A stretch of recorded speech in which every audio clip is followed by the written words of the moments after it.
Hi, everyone. Welcome to another episode of our Footy Fantasy podcast. We are at the business end for sure now, around the 16th for Euros.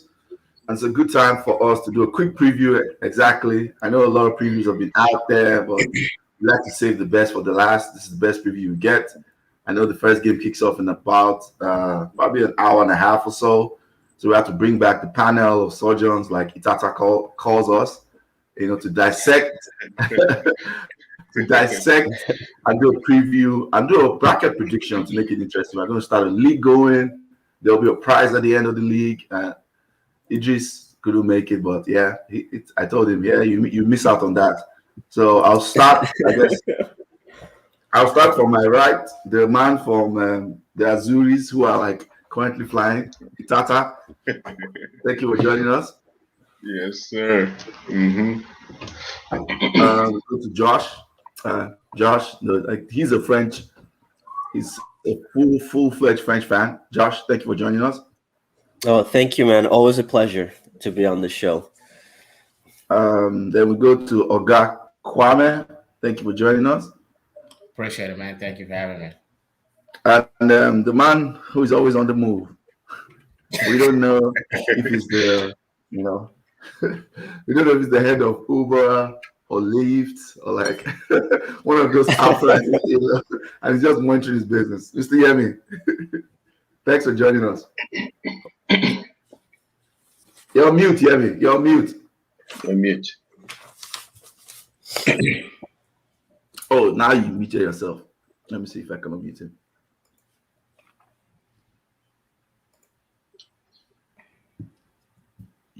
Unmute yourself, Yemi. You muted yourself by yourself. We can't hear you, man. Funny enough, we cannot hear you. Anyways, we'll come back to you. Maybe you should jump in. Yemi, jump in and jump out. Yeah, we can't hear anything. Okay, so before we go in, first of all, how's everybody doing? Let's start with Gakame. I know you're outside. It's summer. You're outside. The streets are telling me you're outside, having fun. The streets are talking. Not me. It's the streets. I heard one of the streets is that you're outside having fun. How's it going? You know what? Even though the streets are calling my name, I've not been able to answer because I've been so busy with work and personal stuff. But it's good. I'm hoping I can start going out to the streets in a couple of weeks. Okay. That's good. Before I go to the next person, if you're joining us, click on our YouTube button, like, subscribe, share. Also, Touchline Talks. Also, his banner will be on his own. Share, follow. He does daily previews, content about Euros and other soccer stuff. Talking about Touchline Talks. Hey, how's it going? Now that lockdown has been, I guess, removed a little bit in Canada. I know you're outside because you're always outside. Yeah. Barbecues and stuff. How's that going? Things are going good. Obviously, COVID never really stopped me from, handling business and doing what I needed to do. Like Kwame said, work is getting busy because I'm in real estate. So summer is our busy period, and also with the lockdowns coming to an end, we're beginning to start seeing a bit more traction now in the market. So it's been good. And obviously the Euros has been fun, so has been keeping us entertained. Okay. Tata, I know you are here.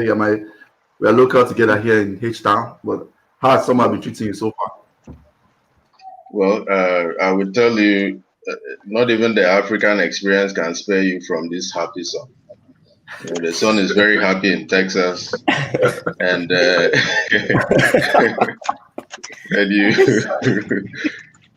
when you step out, you're ready to face it. So a lot of SPF, but we're indoors.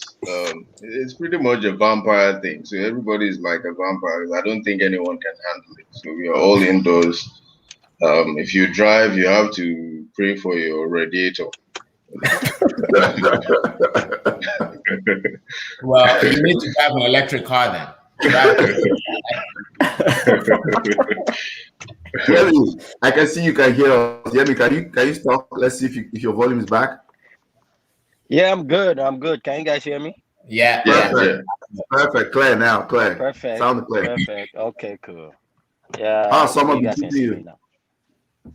Summer's been great. Summer's been great. Work as it is. Work, family, you know, and handling business, you know. You people think I drive all the time, just coming from coaching. So I do some of coaching. Nothing major.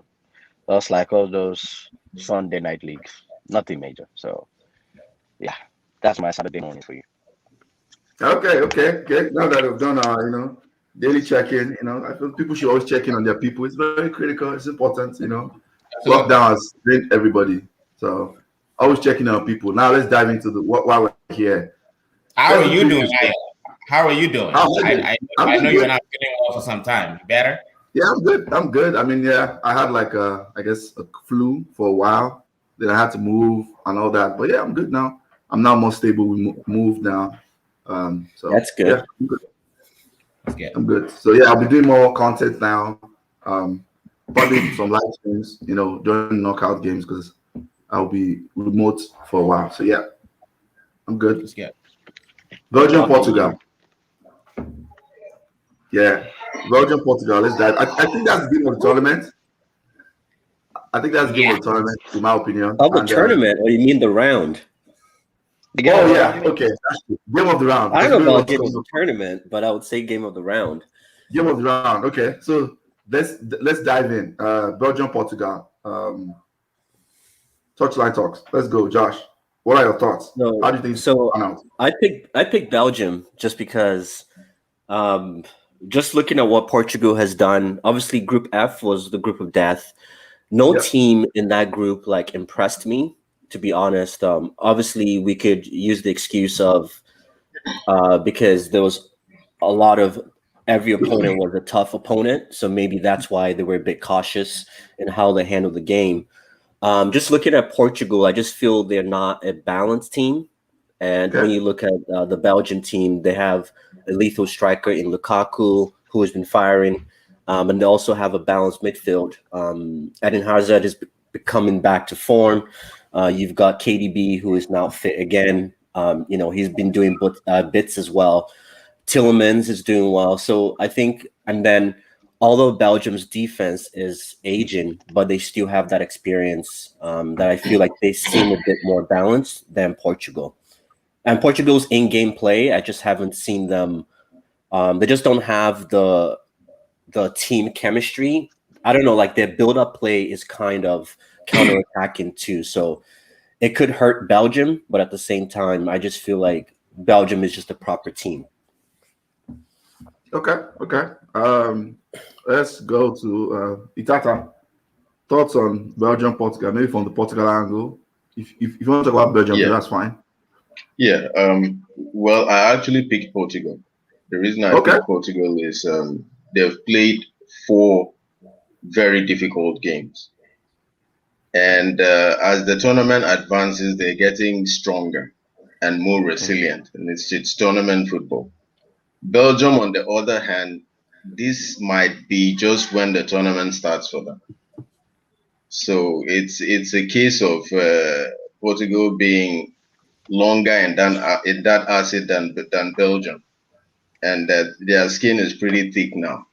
And of course, if you're going to go with the argument that Cristiano Ronaldo is 900 years old, he is waiting for stuff like that. You don't want to bet against that guy. So No. I picked Portugal for that reason, just because they've come out of that extremely difficult group, and their skin is thicker. And of course, they are the champions. They won without chemistry, and they're even better now. So, Very true. Okay. Kwame. Lukaku versus Ronaldo. How do you think this is going to pan out? So I think this is going to be a very interesting game. A very difficult game for both sides, but I'm going to go with Itata and pick Portugal. The reason is this, almost for the same reasons as Itata, but for me, I think I've not seen a lot of testing of that Belgian backline.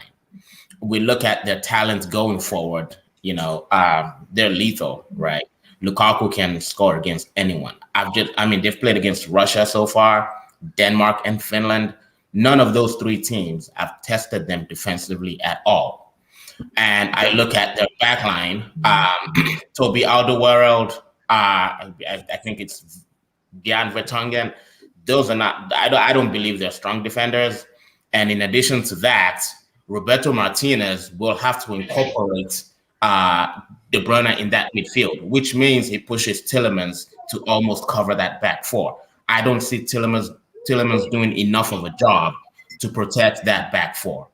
And you have Ronaldo running at you, Bernardo Silva running at you, João Felix on the bench. I don't think that Belgian backline can survive the Portuguese attack. Now, going the other side, yes, there's Lukaku, there's De Bruyne, Yannick Carrasco, maybe even Eden Hazard. But even Portugal, like that I said, Portugal has been tested. They've been tested. They have Ruben Diaz, what's his name? Pepe, and Danilo Pereira in front. Like they are solid. They are solid. They might have conceded 4 goals against, I believe, Germany, but they've been the testing started for them right from the get-go, right from when they started the tournament, and they have experience. They've shown it. So I'm picking Portugal for this one. Okay. Yemi, what are your thoughts? Yes. It would depend on 2 coaches. I think this game is going to be on 2 coaches. The coach that fixes his mistakes quicker will win the game. It's all about mismatch. Okay, so now look at this Portugal now. They've still not figured out a way of this balancing their team with this guy, Bruno Fernandes. Bruno Fernandes has not played well in this competition. There's that. Yeah. If he comes into the starting lineup, who do you pair with him in midfield? We saw a midfield that almost went toe-to-toe with France. In Sanchez, Moutinho, and Danilo.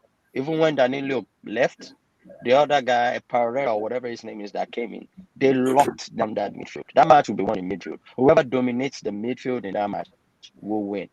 I didn't initially picked Belgium. I picked Belgium, but I'm looking at Portugal. If they can fix that midfield, I have no problem with their defense because their defense is fine. Their attack is fine. It's just like what Jola said. Portugal will put this in Belgium's defense on a serious test because those 3 front line, they keep moving. They can switch to the right. Most of them on there can play on the right, can play from the middle, and they can play from the left. I don't think Belgium's defense has played this in against that fluid attacking 3 that can kill you just on their own. So, yeah, I'm leaning towards Belgium, but man, this is a tricky game to call. Yeah, I think the game will be won by the coaches. Whoever coach better wins the game. Okay. That's a good point. My thoughts. Are you going to pick one though? You got to pick one. I know. Yeah, you have to pick one. I picked Belgium. Oh, you picked Belgium? No, okay. I picked Belgium. Yeah. Okay. I said earlier that I picked Belgium. But again, this is one game that anyone can win at any time. Yeah. And they both have star players, so it's not like both of their players are in form. And then KDB is KDB fully back. What is going on with Bruno Fernandes? Yeah, all those. Okay. I think it's evenly matched.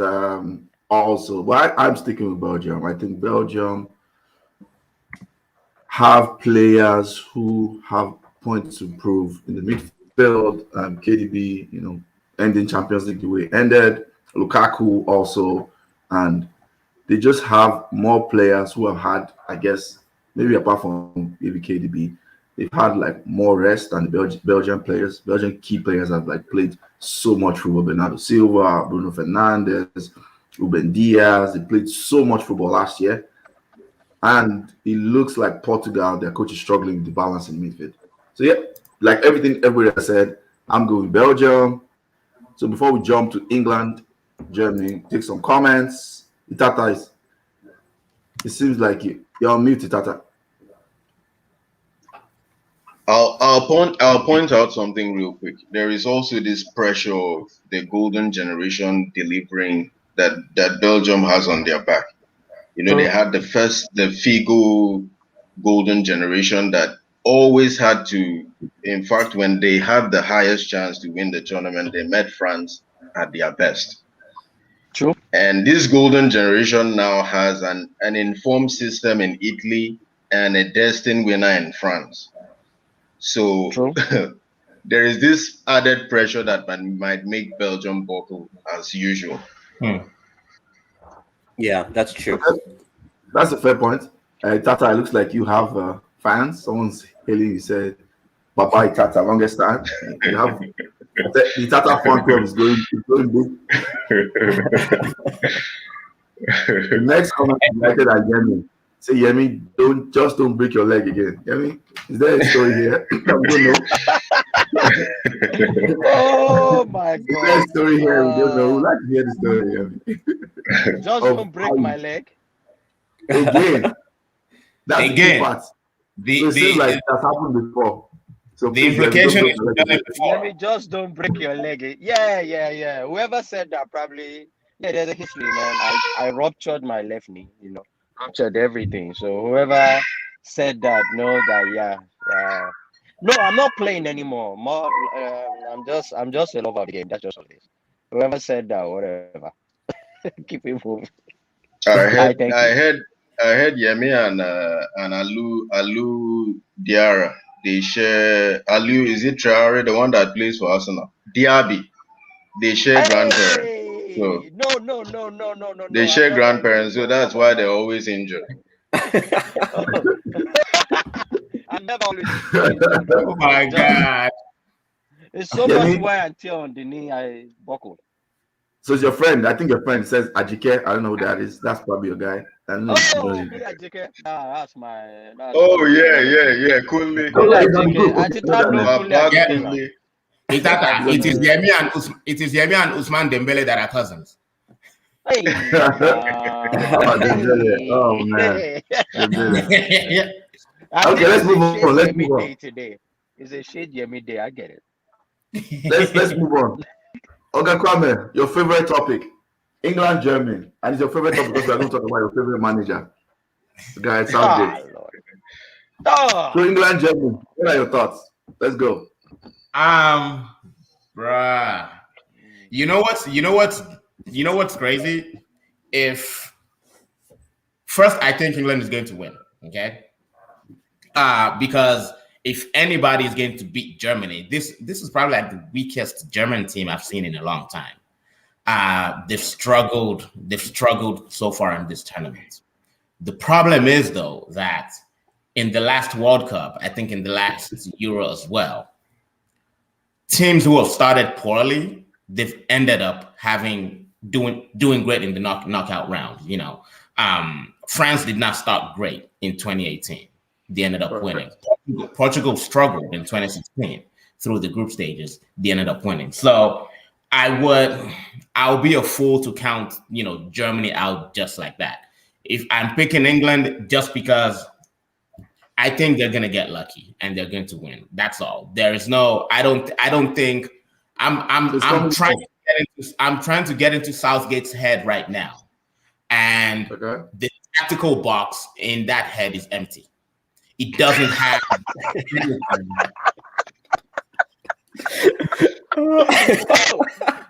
That is probably the most disrespectful comment I have heard. I mean, if you box is empty. What tactical tool do you think Southgate has to deploy against that German team, as weak as the German team is? Right. Needle and thread. You called him a tailor, so he has that tactics. Needle and thread. Did you find a waistcoat in that box? I think that game is going to be freestyle FC, freestyle football. You will probably get some kind of brilliance from Bukayo Saka or maybe Jack Grealish, and Germany will fall. The reason I just can't picture, I said it's going to be Southgate and vibes. Southgate, exactly. Southgate and vibes. Germany still hasn't. I know they lack, usually with teams that lack a great striker up front, somebody who can put the ball into the net from his sleep. With teams like that end up going to do well, it is because they get enough goals from across the pitch. They get enough goals from set pieces. They get enough goals from the midfield. I don't see enough goals coming from Kai Havertz, coming from Toni Kroos, coming from Leon Goretzka, Joshua Kimmich. I don't see those goals, so I can't. I'm not sure about Germany. I'm not. Okay. Joe Kwame says it's coming home. It's coming home. It's coming. Oh no. It's an easy there. The next round they'll go out. Next round the draft.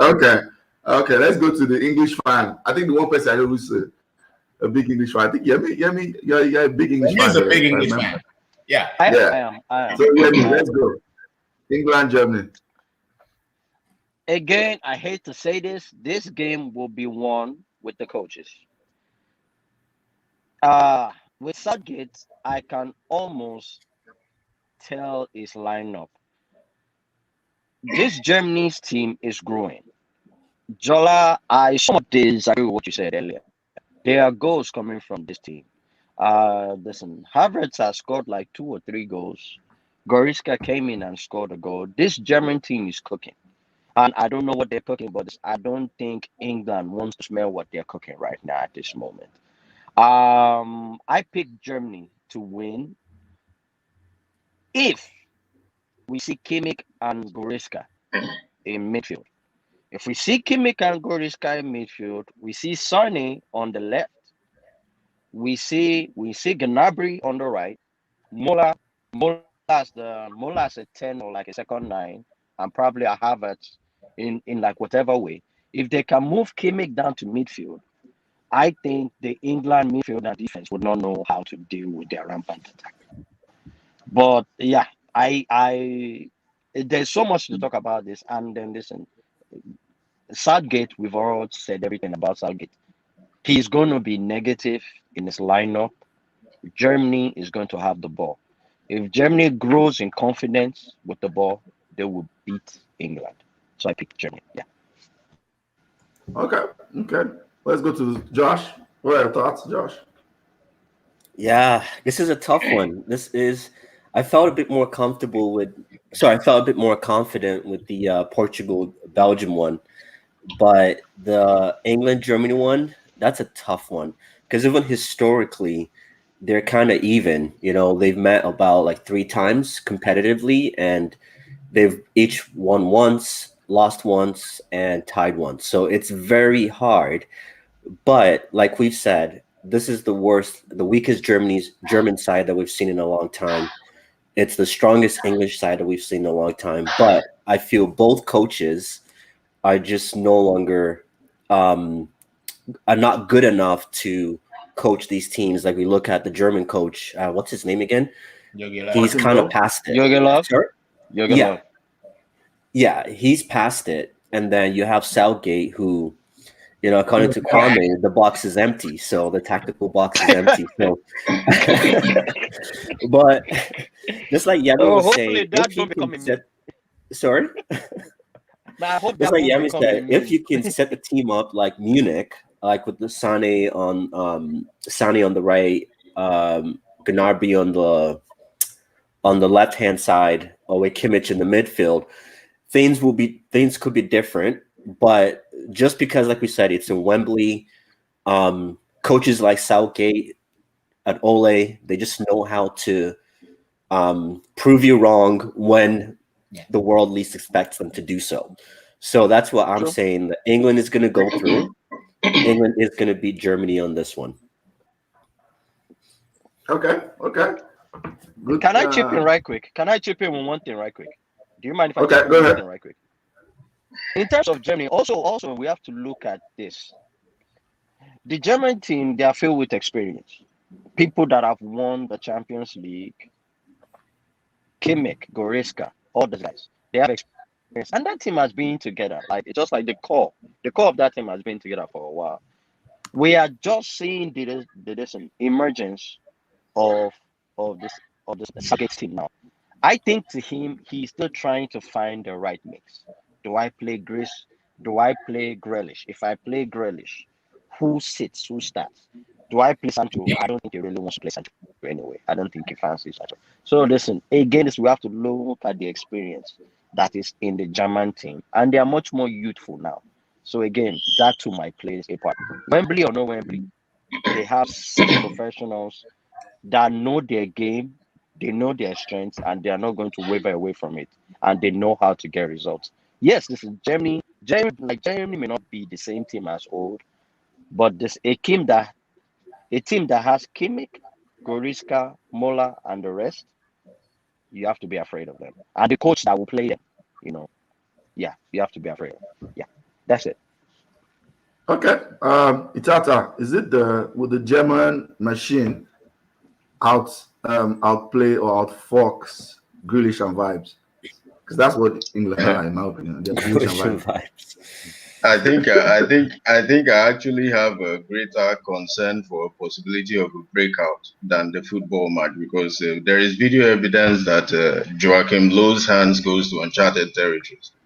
So there should be a truckload of sanitizers. Just smoothing it. So actually, my main point, I don't know if people realize this. Germany are gradually exiting their fourth generation of footballers that have brought glory to that country. There was the Beckenbauer and the Gerd Müller, and then there was the Rummenigge, and then you had Lothar Matthäus and their set with Effenberg, and now it's been Schweinsteiger, Kroos, which is gradually phasing out. And England are still singing 1966. I just wanted to put that out there. So they're gonna go to a fifth generation, and England are still singing 66. Now, with regards this game specifically, it's gonna be. I pick Germany historically, but the game will be won by coaching, like Yemi has talked about it. Joachim Low, like Southgate, I don't know, they're specialists in dodging solutions. There's a solution coming, they dodge it this way. Solution comes, they dodge it.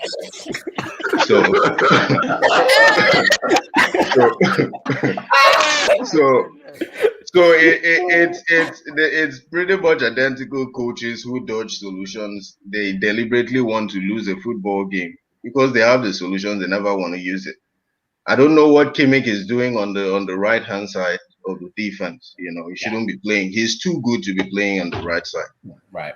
And then if the coaching is right, I think Germany might lose because of Hummels. Hummels playing as a sweeper is too dangerous. It's going to be evenly matched, but just based off of history and the press winning the match before England even kicks the ball. I think Germany takes it. Okay. Just based off of just history, I think Germany takes it. Because tactically, both coaches all refuse to do the right thing. So. Okay. Those are very good points. In my opinion, the only reason why I'm just going with England is, I'm just looking at the tournament, and historically, tournament football is very, very conservative, pragmatic, people that do well. England has played 3 games. Yeah, Croatia is a difficult opponent, but they've not considered a goal throughout the group stages. They know how to grind results out. However, like everybody has pointed, I think Yemi pointed that out. Itata has kind of pointed that out. If they go to the German, like the Bayern Munich midfield, I think that midfield can overwhelm England's midfield because there's familiarity there. Mola, Goretzka, Kimmich. There's familiarity there. Sane, and their talents and their individual talents can overrun them, especially because in the last game when they were losing, he made some changes that impressed me, Joachim Low, like some bold changes when he brought in Musiala into the game.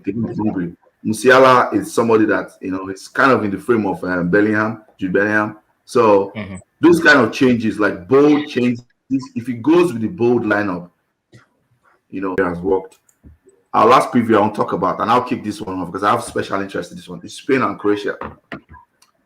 The special interest I have in this game is like that is a battle of the midfield for Midfield. me. Yep.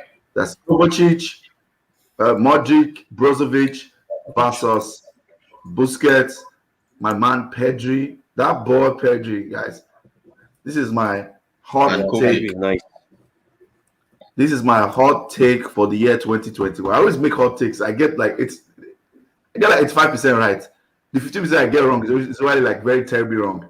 But my 5% right is always very right.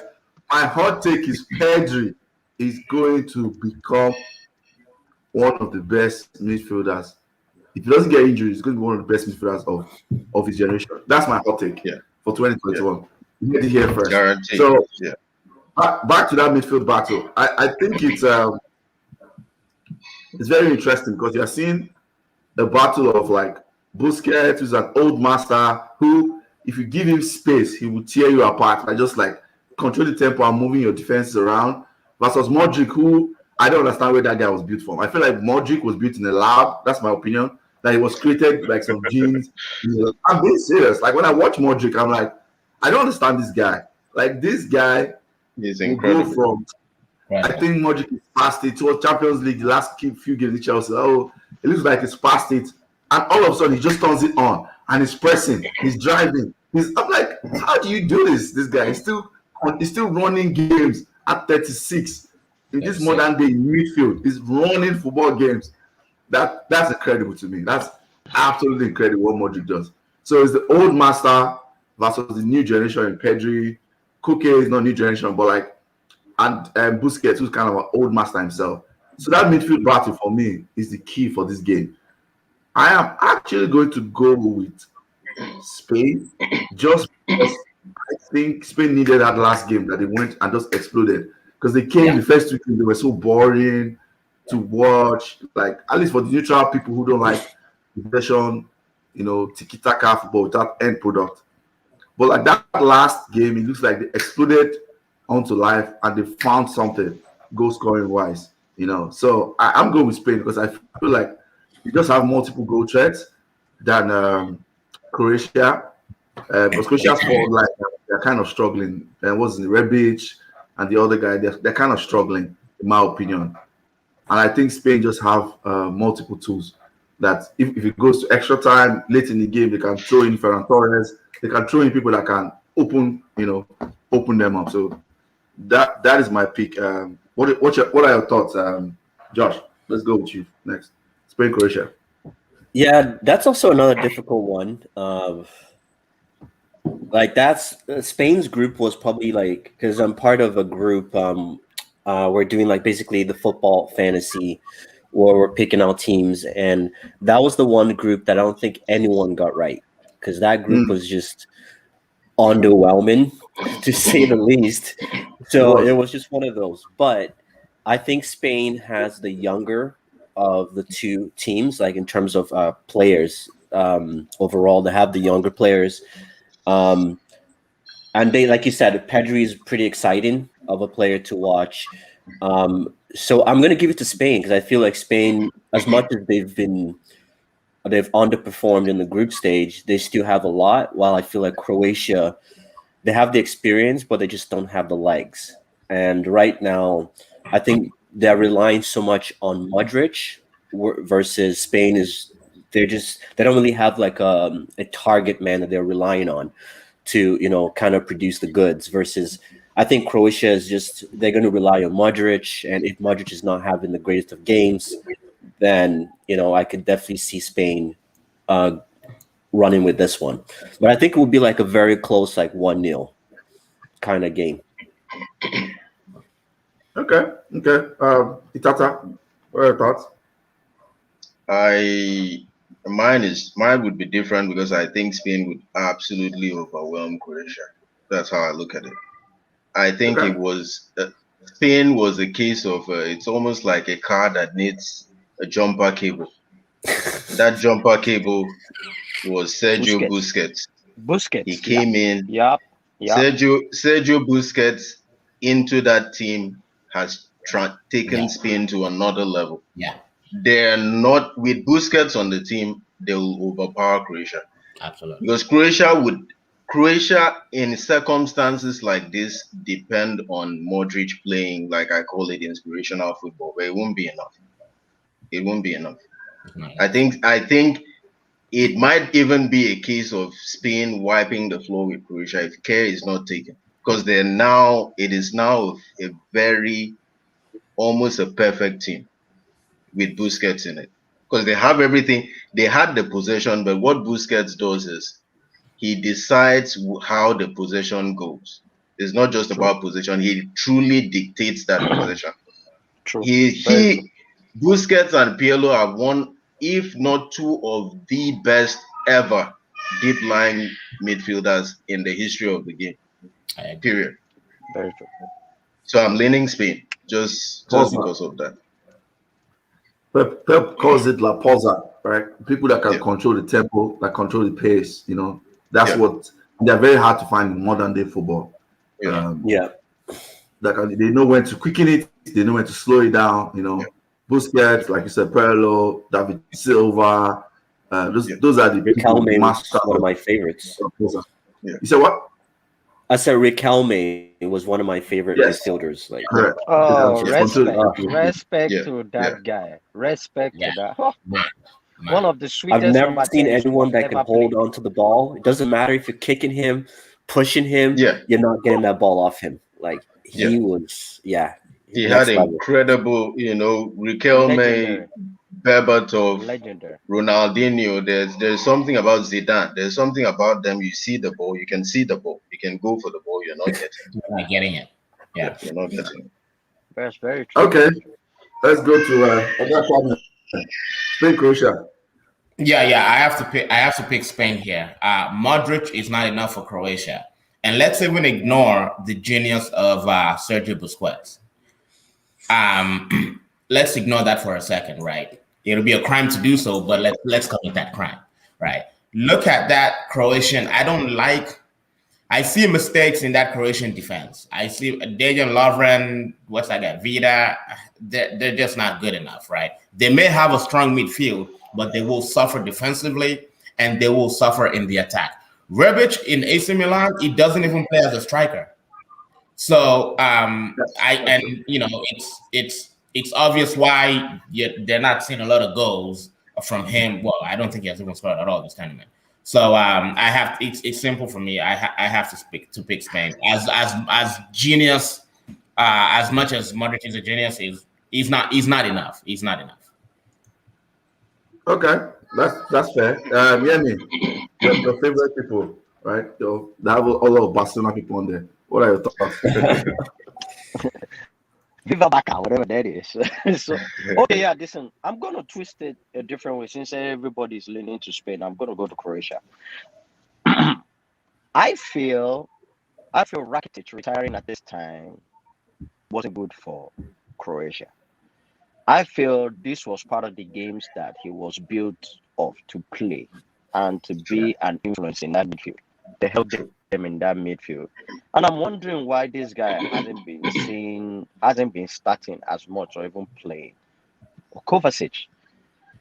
I am hoping to see a Modric and Kovacic midfield, somebody that can put the pressure on Spain's midfield and drive through that midfield to pin them back a little bit. Yes, Spain is going to dominate possession 93 to 7%. It's just Spain.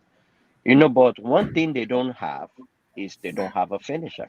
And all of their possession sometimes goes around because they don't have somebody to finish. A lot of people are not talking about this guy, Perisic. Perisic is a big game player, and it comes on in big games to score the odd goal. I would like to see Kovacic and Modric in that midfield. Yes, Croatia is going to defend a lot. No, but somebody that can take in the pressure creatively create. I don't even know how to put that in English.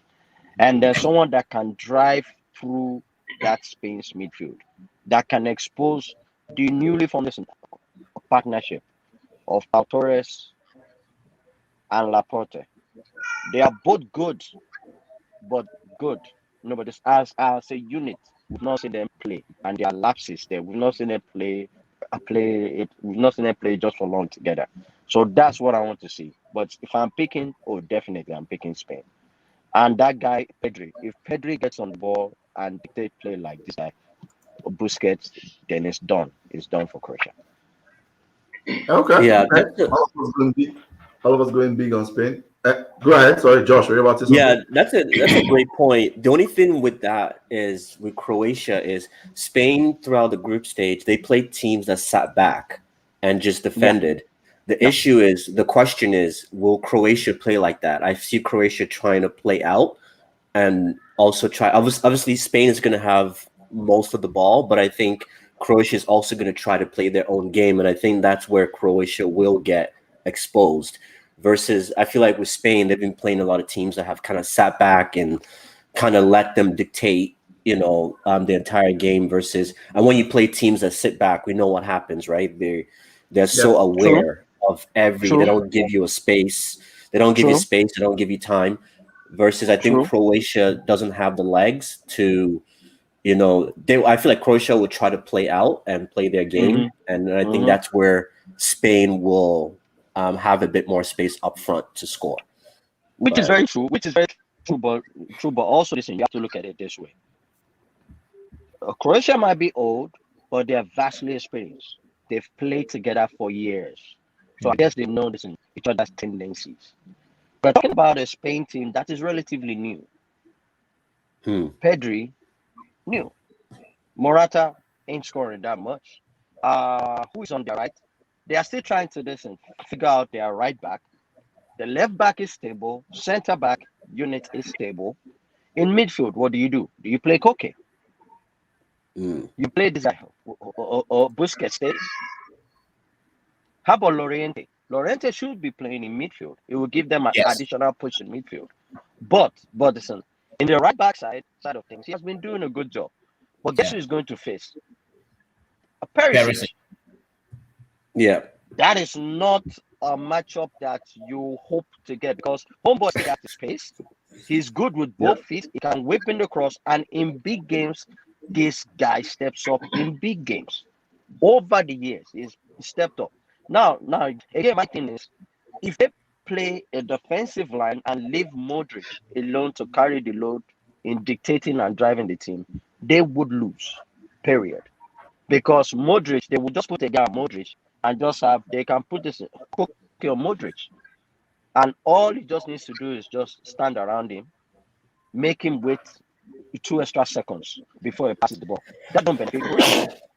But if you put in a guy like this, or Kovacic, a guy that can take the ball and drive through and can carry the ball and also create. He's a very, very good creator too, by the way. Yeah. And then he too can also dictate play. He won't have that much of the ball, but whenever he's on the ball, he has had the experience of winning the Champions League. He has had the experience of also playing in Spain. So also we have to also look at those dynamics. Spain is a relatively new team, and they are growing into their own. They don't still have an identity. So yes, those are some things that we still need to look at. Okay. If I could just quickly add, in the game of football, for you to do something, you have to have the ball. And if Yemi is telling me that Spain are going to have the ball 93% possession, it means Croatia have to be extremely efficient to win that game of football. Very true. Because they are not going to have the ball. They will not have the ball. I can guarantee you. And that is true. Yeah, Jola. Jola, no, Jola. Yeah, I was saying that because Spain are going to have so much of the ball, Croatia needs to be able to bury chances. That one chance they will get. Yeah, right, they just bury it. I don't see somebody putting the ball in the back of the net for them. Oh, Modric from outside the box. You know what I mean? It's got to be. It's a tough one because in my bracket, I picked Croatia to go through. I don't know why I said Spain, but but it's a tough one. It's one of those games that it's going to be fun to watch, but it's going to be fine margins, I think, in that game. If I had one last question, guys, I had one question. Do you guys know why Ansu Fati is not playing for Spain? He's injured. He has been injured. Okay, he's still injured. He's still injured, and there are doubts of him even starting the next season. because he Okay. got an injury setback. Yeah. Nobody. So if Okay. he was It's- there, he starts. Luis Enrique always plays him from the left of attack, but he has been Yeah. injured. Yeah. Okay. Yeah, it's the ACL. Okay. I think that's enough for the previews. Let's go into VAR. Let me just quickly give a setting. I think the VAR execution and application has been great, in my opinion. I don't know if anybody else thinks otherwise. I think for the most part, the refereeing has been good. And the one takeaway for me is when you compare in comparison to the EPL, when you look at the application and implementation of VAR, it's let me know, at least for example, that the referees have just not applied it well. Whether it's the referees, whether it's the governing body, the FA, how they've applied the VAR, the VAR decisions have been quick, they've been timely, in my opinion. I mean, there've been one or two mistakes, but overall, I think VAR and refereeing has been great in this tournament. And it's after I brought it up, I'll let you take this away. What are your thoughts or opinion about this quickly? Yeah, I think overall is I am on the other side of the fence when it comes to VAR, just generally, because I think at goal line technology there should have been a pause there, just because I still think VAR was rushed into this game, and I think it's not. It's almost like it's trying to force to create the perfect sport, and football's the nature of football is not supposed to be a perfect sport. You can imagine a great build up to a goal being ruled out because of a toe over the line. It's very frustrating. I think the execution of VAR should be in frames. I suppose putting the needle, put the block. Let there be like a frame, because they're now reducing it to bare millimeters, and it's almost like a joke now. You understand? It's Yeah. almost like a joke. And then whether you like it or not, there is still that human element, which still makes it's almost like they're trying to be hypocritical. You're trying to create the perfect sports with an imperfect system.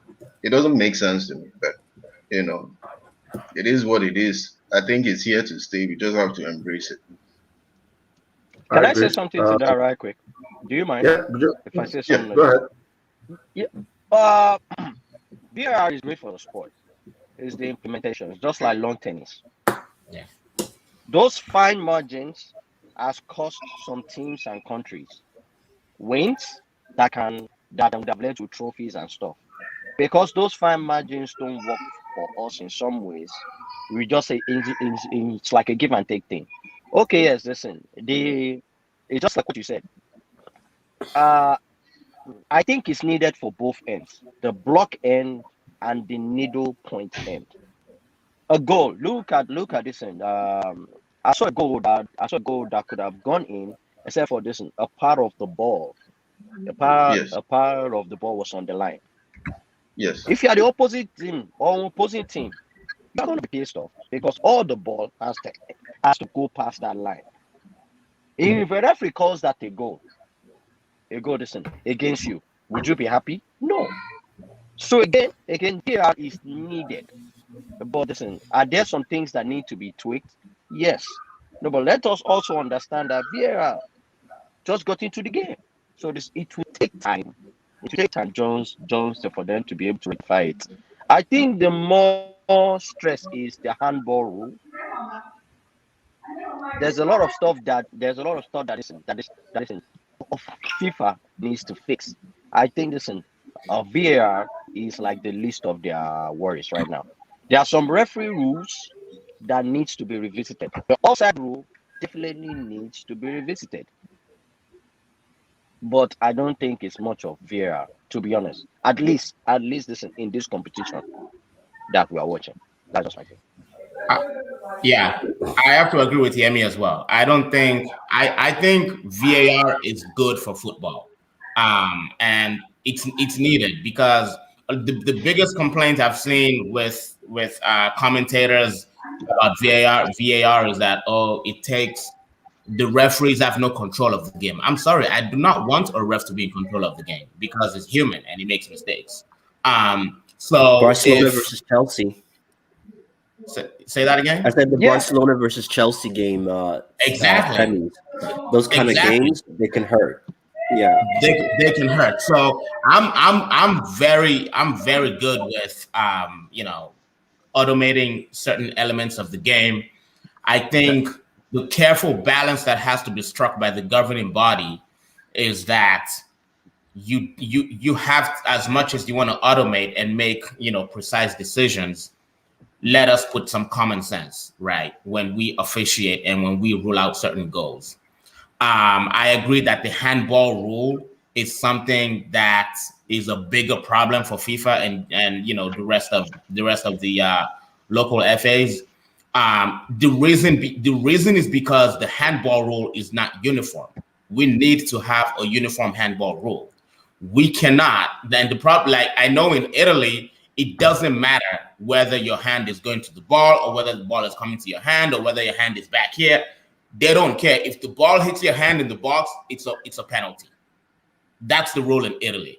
It's not the same in England. It's not the same in Spain. The problem is when we go play competitions like the World Cup, Euro, Champions League, Europa League, now we have these refs from all over the continent applying different rules in different ways, from where they're from their respective countries, and players are getting annoyed because if I'm playing against Stoke City, that's not a foul. But now I'm playing against Atalanta, and it's a penalty automatically. I think that's the biggest thing for UEFA to for FIFA to really just grab a hold of it and take control of that and just have a uniform handball rule.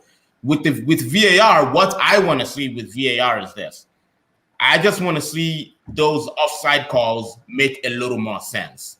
I mean, a player could have an erection, right, and be offside on the field for any reason. Like, it's crazy, If your instrument is bigger than normal, you could be offside for that nonsense, So family friendly show, everyone. Hey, everyone, this is a family friendly show. Fine. If you let your beard grow, like Itaka right now, if you have like a longer beard, that could be counted against you because it's a part of it. So it is ridiculous. I want to see it make more sense. Let's make a rule that, look, if any part of, say his foot is onside, then we're good. Even if his head is offside, if his foot is on, then we're good. So that's really just what I want to see. Yeah, I do agree with that. I think VAR is not the issue. It's how it is implemented in the rules, right? Because we talked about the Chelsea Barcelona semifinals, the Italy South Korea game in 2002. You can talk about the Frank Lampard goal against Germany. Yeah. All those games were the reasons why people were like, you know what, we need VAR. We need something that we can go back because we can't have one individual determine the fate of an entire game or an entire nation's history. You know what I mean? It's just that's too much power to give to one person. My thing with VAR is, like I said, I think Kwame, you just touched on that. It's the handball or the what they consider natural positioning versus unnatural positioning. It's like there's so many calls, and I'm just like, how in the world, should that guy have just cut off his arms at that point? And I think it's just becoming so easy now, and I feel like that's where the game is now moving into. A lot of stat patterns. When you look at their stats, it's all penalties. And it's like, okay, where's his goal? I remember growing up and penalties was so hard to come by. It was a hard, for your team to get a penalty, you're like, oh my goodness, we got, and now it's just like being gifted like water. You know what I mean? And that's the part I do agree that needs to be addressed, the handball and what it's considered the natural position and unnatural position. That's funny when you talked about the erection thing, because Mourinho actually did say that. Oh, he did? Mourinho actually did say that. Yeah, he said like, something like so that. Yeah, he's like, it's getting so bad that now it's like I have to almost get my players to shave their butt hair because now a strand could be offsides, right? And it's those fine margins. And I just feel if we keep going in that direction, think about all the amazing goals that have been scored in history. Half of those goals we'll never see them again just because they'll get ruled off for offsides. Like you look at the Mbappe goal he scored against Portugal. That was a clinical finish. But guess what? Because his nose was offside, so that goal was ruled out. And it's those little things that can make a difference in, like you said, in the results of games, memories that fans, we pay for it. We want to see those memories happen, but they don't end up happening because some technology has decided that it was an unnatural position or whatever. So that's why I feel VAR is essential for the game, but it's how it's implemented that is not so good. But Euros has been fine, except for the France-Portugal game. Yeah, that was kind of what's going on here. But overall, it's been good. Okay. I think that's a good One last starting thing. point. One last thing. Do you mind? Do you mind if I say one last thing? One last thing. Go ahead. Sentence. Go ahead. Yeah. The last thing also is let's just look at it this way. Soccer has gone a lot quicker, faster pace. Every fast-paced sport now has some form of VAR in it. Handball, basketball, lawn tennis, volleyball, and soccer. It's difficult for like a referee to keep up with the speed of the game. So that's one of the reasons why VAR is needed, because there's a referee are going to start missing a lot of calls. Referees have been missing calls simply because of the pace of the game. So like it was either do you have a referee on each half, or you have VAR. So listen, we should also think about that one. That's it. Okay. Yeah, that's a good shout because Benzema's goal that could have been easily ruled off if there was no VAR, even though he was onside. yeah. That could have changed the game entirely, right? Even though that was the right call. Sorry, VAR was the right call, but the ref made a mistake and called it offsides. So those moments makes you appreciate VAR. Okay. And then the refs also missed a blatant penalty when they stepped on Mbappe's leg at the end of the game. There should have been a penalty too as well. Yeah, that's true. That's I think that's a good stopping point for that. Let's get to the juicy part to wrap up. We go to the bracket predictions. This is where there's going to be, like I said, I did one for Champions League, and I think I still probably owe Idris's gift card. We're doing one for the Euros. We're going to bracket, and the winner of the league is going to get a gift card also from Footy Fantasy. So I'll start with Oga Kwame because I know he's laid out already. I will start with Belgium, Portugal. We're going to predict each game, literally, from to the quarterfinals and all the way to the finals. So, Oga Kwame, let's go quickly. This is probably going to take a while, so I'm going to try and speed it up. Okay. Belgium, Portugal. Who's your pick? Picking Portugal. You're being Portugal. Okay. And I'll send the table after this sometime this week, how everybody's predictions. I'll send it, I'll create like a table of where we are so that we'll keep monitoring it. I'll be posting after each round where everybody's point-wise. So just to give context, if you get I'll just keep it simple. I don't want it to go to score, but I'm like, that's going to make everything complicated. So for anybody that gets a prediction right of who wins, you get 2 points. That's it. That's how we do it. If you don't get the prediction right of who wins, 0 points. Because I think, when you get into like scoreline prediction, it gets complicated. So I'll just keep it simple. So that comment says Portugal.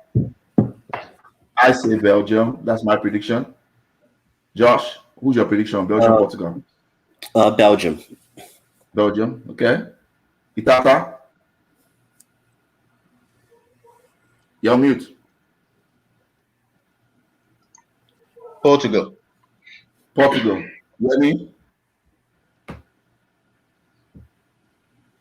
Yemi, who's your pick? Belgium, Portugal? Belgium. Okay, cool.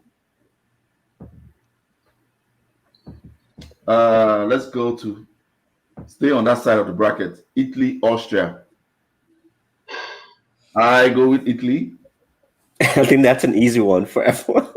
Hey, someone that I'm goes against the going good. Italy, okay. Josh? Yeah, Italy for sure. Yeah. You hear me?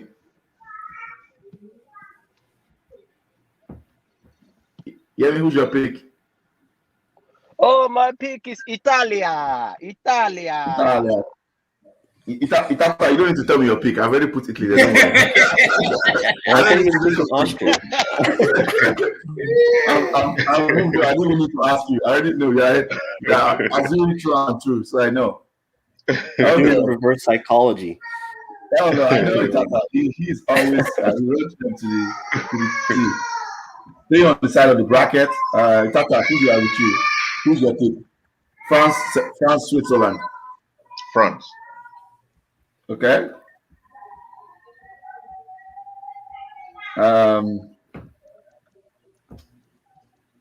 Yemi, France, Switzerland. France. France. Okay. Oga Kwame, France, Switzerland. France. Josh, I'm not going to ask you. I know you're going Yeah. France. Mine is France in the finals. France in the finals all the way. Les Blues. Yeah, Allez, les Bleus. Oh my goodness. Croatia, Spain. This one is a tough one. Let me start with Yemi. Yemi, Croatia, Spain. Yeah. Spain. Okay, Yemi says Spain. Itata, Croatia, Spain. Spain. Josh, Croatia, Spain. So for the bracket that I'm doing, I changed it to Spain for that bracket, but for this one, I'm keeping it as Croatia. Okay. I gotta be right somehow. Yeah, that's good. Y'all talking me for chicken things, so y'all owe me something. You're hedging your bets. That's good. Okay, Kwame, what are you going with? Spain. Spain. I think I said Itata, right? Yeah. You told me yours. Yeah. I'm going with Spain too. I'm going with Spain. Okay.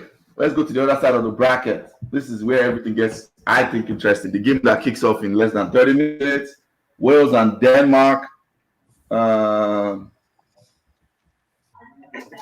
me start. Oga Kwame, who are you going with? Denmark. You're going with Denmark. Okay. Interesting. Josh? Oh man, I feel like I should hedge my bets again. I picked Denmark. I'll go with Denmark actually on this one. Okay. It was tricky, but I would just say Denmark. Yemi, who are you going with? Denmark. Denmark. Okay. Itata. I'm going with Wales. Okay. Now exactly. Go against the grain. I love this. This is getting interesting. Go against the grain. There's I'm got to be an picking upset somewhere, so it's trying I'm to figure picking out what the upset is. Right, exactly. I'm just playing I'm just choosing the favorites everywhere. Okay. Hey, that's what I'm here for. I'm choosing favorites. Okay. You know what's scary though? What's scary? If we all picked Portugal and Germany to go out, that's kind of weird because that was the group of death, and the fact that two teams will go out in the knockout stage is concerning for me because it's making me think. I'm like, oh, am I doing this right? Because the upset has to be somewhere. Okay, yeah. Netherlands. Staying with Josh. Netherlands, Czech Republic. Who's your pick? I'm going with the Netherlands. Okay, Josh is I think they're playing France in the finals. Okay, the Orange Boys. Oga Kwame. I'm doing Czech Republic. Okay, I love this. It's interesting. Yemi. I'm going with the Dutch. Netherlands. Okay, Itata. Yeah, I'm going with the country of Marco van Basten. Netherlands. Okay. I'm switching it up here. I am going Czech Republic. I think that's where the upset will be. That's where I am too. That's where I am. My crystal ball is telling me has been telling me this. Plus, And he looked at me, I think it's the Wales Denmark game that's going to be the upset. I think. That's okay. England, Germany. Let's start with Josh. Go with England in this one. Wow, it's coming home. It's coming home. That's coming.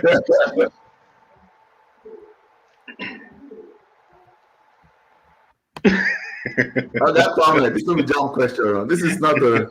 This is not. No. Actually, this I have not no. deposition. This is not deposition. This is not litigation. This is. But this my choice here is not tactically informed at all. There is no Okay. reason to, but I'm picking England. Oh, Purely based on what my spidey senses are telling me. Spider senses. Jack Grealish and vibes. Hear me. Let's go. Hear me. 3 Lions. I think Yemi's Yemi frozen. is frozen. Yeah, Miss Rosa. Oh, yeah, Miss Frozen. Let me kick him out. Almost like Southgate tactics.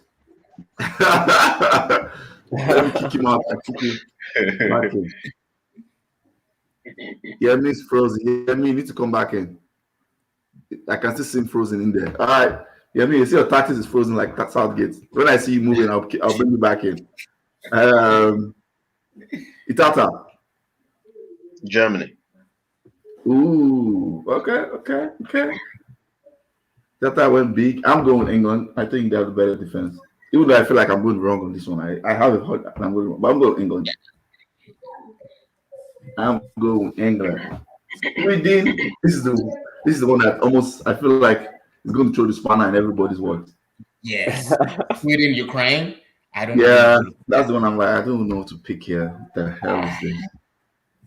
Okay, you while guys you here? guys contemplate, I picked Sweden. You pick Sweden. Okay, Tata throw his hat into the ring quickly. Tata I'm picks going Sweden. Ukraine. I'm going Ukraine. Okay. Shevchenko and Co. Shevchenko and vibes. All right. Let's see. The comment goes to Shevchenko and vibes. Josh. I'm going with Sweden on that one. What's his Okay. name? Isa. Isa is going to bang a goal in that game. Who? Alexander Isak. Okay. Isak? The striker, That guy's a baller. Yeah, he's Yeah, pretty he's fresh.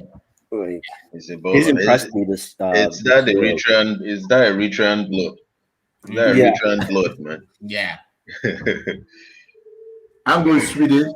I'm really impressed with them. They move the ball. Forsberg. I'm going Sweden. They look slightly organized. This is where it's going They're to get. resilient. They're very resilient, Sweden. They're Yeah. very resilient. They're very resilient. Okay, so now let's go into quarterfinals. This is where it's going to get complicated. We have to now start picking each person's fixture. So I guess my first quarterfinal pick is I went with Belgium versus. I think I went to Belgium, Italy. Kwame went with Portugal, I went to Portugal, Italy. Italy. Okay. Josh is like me too. Belgium, Italy.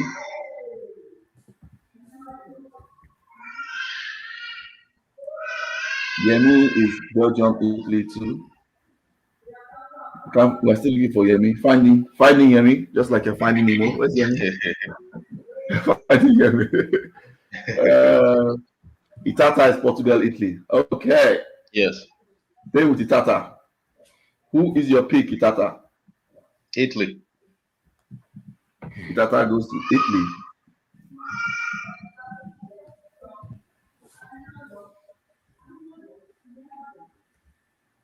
Josh, who's your pick? For the Belgium Italy game, I want to say it would be nice to see Italy, but I'm gonna say based on experience, Belgium on that one. Josh is Belgium. Okay. Other comment. So Portugal, Italy. Portugal, Italy. I have to pick Italy.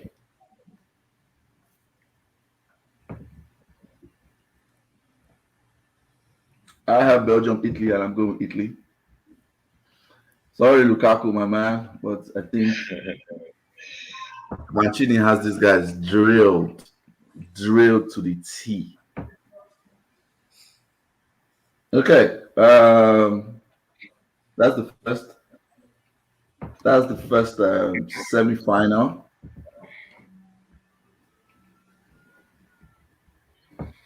Um Second semi-final. Oh wait, what am I doing? First semi-final. So second. That's Spain. Actually, that's Oh, we just did quarter-final. Shit, I should have jumped semi-final straight away. Let's do the other quarterfinals.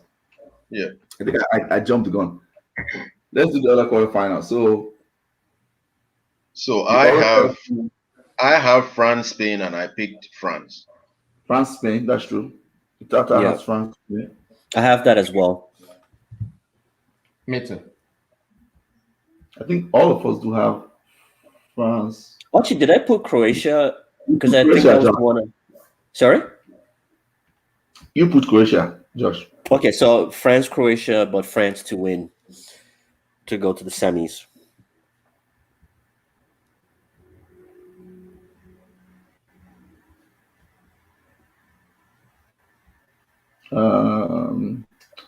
Now that Yemi's gone, this is a struggle, man. This is a struggle. Is he back? He's not back. Okay. Well, you can always get his after him and Idris. Yeah, I'll get him. I'll get his after. So you have France. I have France too. France, Spain. And I'm going France.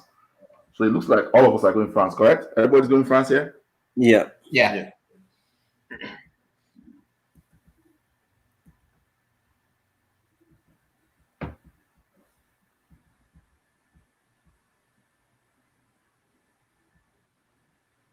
Okay. So everybody's going with France.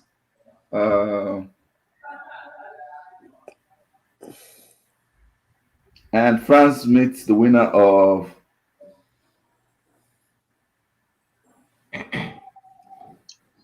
The winner of the Italy, Portugal, or Italy, or Belgium, Italy bracket. Whoever. But I'm going to be France versus. Well, for me, it'll be France versus Italy. the France, Italy. Oga Kwame. Yeah. Tata has France, Italy. So I have France, Belgium. I have France versus Belgium. Yeah. I have France, Italy too. So that's one side.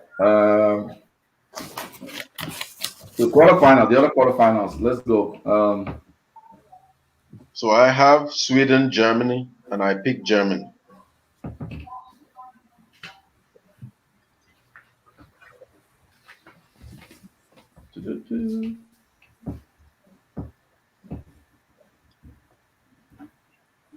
So you have Sweden, Germany, Itata, right? Yes, and I picked Germany.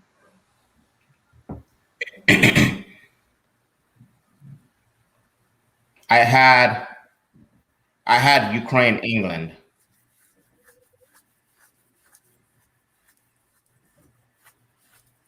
You had Ukraine, England.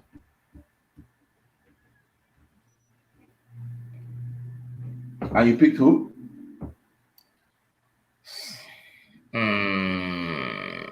That's harder to predict, though. I see it now. Right. Come on, think about the group stage, though. I think England has played teams like Ukraine and Sweden already in the group stage. Similar teams. Similar. I'll pick England. Yeah. And mine was when you're ready. Yeah, I'm ready. Yeah, mine was Sweden versus England, and I'm picking England to win that.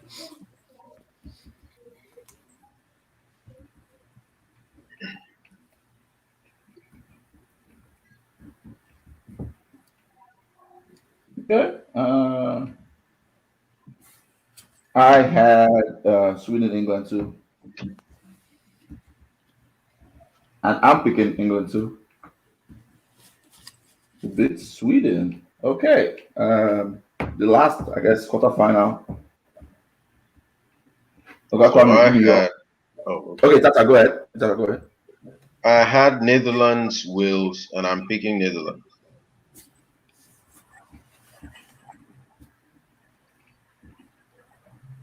So you're picking Netherlands. Yes. Okay, Kwame. I had Czech v Denmark, and I'm picking Denmark. Ooh, the Denmark Cinderella story continues. And for myself, I picked the Netherlands versus Denmark, and I'm going with the Netherlands.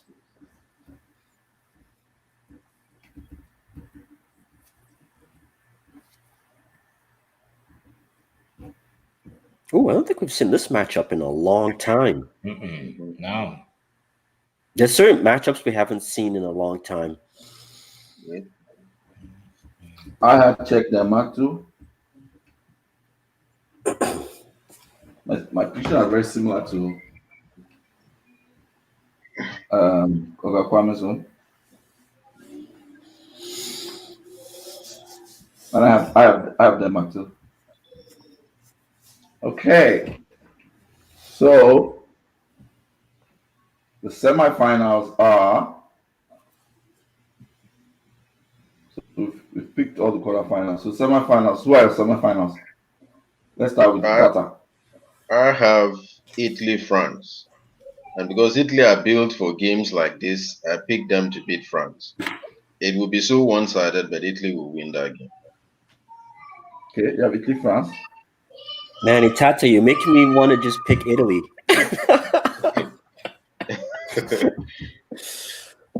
Okay, Italy, France, Tata. Oga Kwame. Oh my God.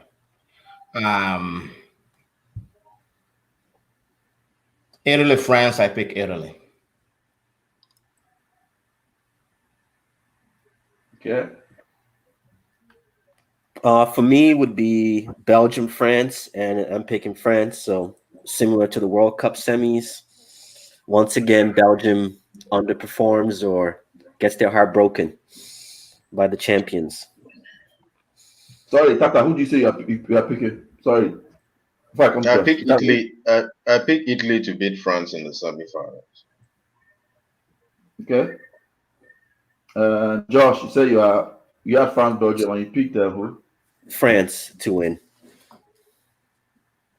It gets tricky in this stage because this is where you start listening to your emotions versus logic, right? Because you want your team to reach the finals. I have France, Italy.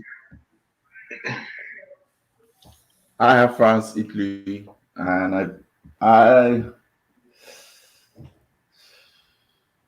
have France, Italy, and I pick France. I changed mine too. I go with France. More like emotions. I know this is emotions for me.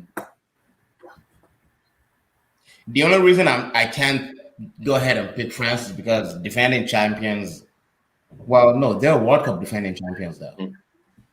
That's different. Yeah, and historically, it's always been the team that won the World Cup that wins the Euros. Well, historically, but hard to say. I'll stick with it. I think. Yeah, if the Euros were last year, like Euro 2020, I would have been so confident that France was gonna just go through. But so much has happened in 1 year. Yeah, that extra year makes a huge difference. Okay, other semifinal. Who do you have in your bracket? And who wants to go first? Who has his ready? I had Germany, Netherlands, and I picked Germany. I had Denmark, England. So you pick Germany. Oh, geez. So it's really coming home, eh, Kwame? Nah, Really coming home.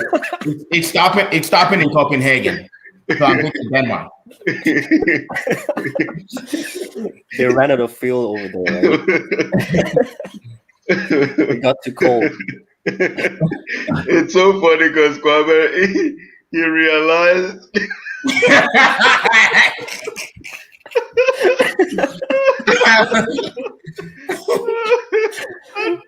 the look on your face was priceless because he wasn't even paying attention to it. And when he saw it, he's like, wait, what? Well, I know. What would be so funny is if That's England funny. gets to the finals and then Southgate pulls the Ole, no substitution, Oh, brings a my very defensive God. team. I Oh would my be God. dying. Like, Oh my God. Josh, who do you have yours? Oh. so mine was England versus the Netherlands, and I'm going with the Netherlands to reach the finals. Interesting. Okay. Wow. That would be my dream finals to see the Netherlands and France play. Unfortunately, they have a terrible coach in the Netherlands. Well, it looks like a lot of coaches are pretty terrible in this. The things that are pretty common across the board is teams' defense and their coaches.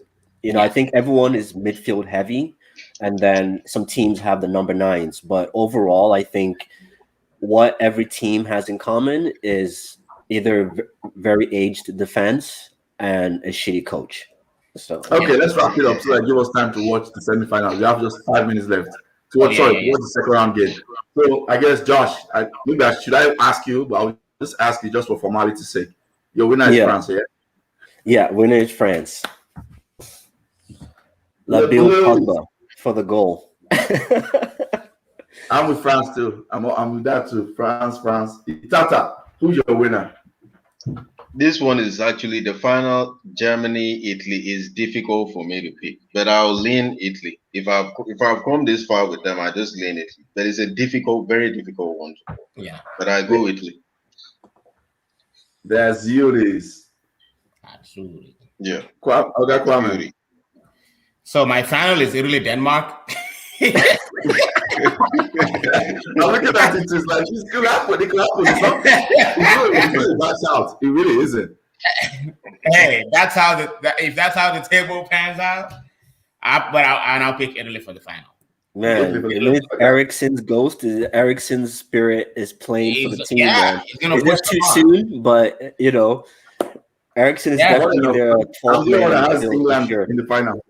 I have England in the final. I have France-England final, and France wins.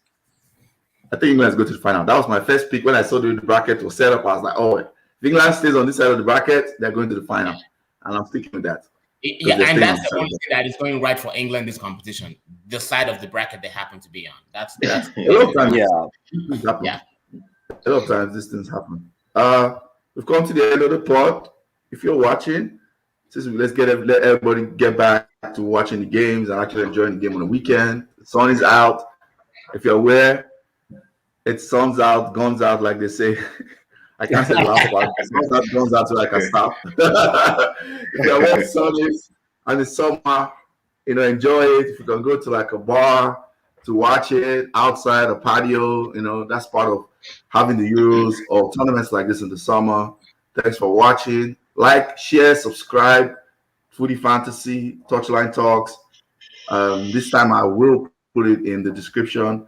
The link for Foodie Fantasy and Touchline Talks will be there. Share, like, subscribe.